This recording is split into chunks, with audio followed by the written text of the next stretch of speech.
রাসূলুল্লাহ সাল্লাল্লাহু আলাইহি ওয়াসাল্লাম একদিন বললেন, যে ব্যক্তি কুল হুয়াল্লাহু আহাদ এই সূরাটাকে 10 বার পড়বে, যে ব্যক্তি এই সূরাটাকে 10 বার পড়বে, আল্লাহ তাআলা তার জন্য জান্নাতে একটা প্রাসাদ নির্মাণ করবেন।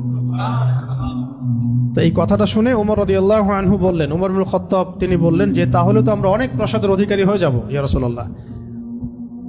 তার উদ্দেশ্য ছিল এটা, যদি আমি 20 বার পড়ি ইয়া রাসূলুল্লাহ, তাহলে নবীজি বললেন তাহলে দুইটা প্রাসাদ, যদি 30 বার পড়ি 3টা প্রাসাদ, ইয়া রাসূলুল্লাহ তাহলে তো আমরা অনেক প্রাসাদের অধিকারী হয়ে যাব। তখন নবীজি বললেন যে আল্লাহ তাআলার দান এর চেয়েও বেশি প্রশস্ত। মানে আপনি 100 পড়লে 10টা ঘর পাবেন, আর আমরা 100 পড়লে 10টা ঘর পাবো, 200 পড়লে 20টা। এইভাবেই আল্লাহ পাকের দান আরো প্রশস্ত। আরেকজন সাহাবী এসেছিলেন নবী সাল্লাল্লাহু আলাইহি ওয়াসাল্লামের কাছে, এসে বলেছিলেন যে আমার এক ভাই আছে, মানে মুমিন ভাই, আমার এক ভাই আছে, উনিও সাহাবী,